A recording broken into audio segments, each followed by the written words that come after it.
કે 1 લાખ BAPS ના કાર્યકર એ પૃથ્વીને સ્વર્ગ બનાવી શકે, ખાલી 64 કાર્યકર એ યુદ્ધની અંદર પણ માર્ગ કાઢી શકે.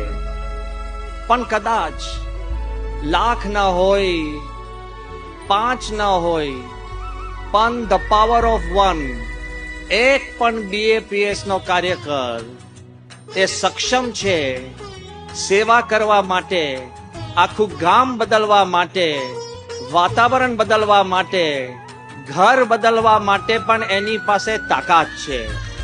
ઈચ BAPS કાર્યકર, દરેક આપ કાર્યકર, એમાં આપણા ગુરુ હરિની જ્યોતિ છે, પ્રમુખ સ્વામી મહારાજની શક્તિ છે અને મહંત સ્વામીની સંકલ્પ શક્તિ છે.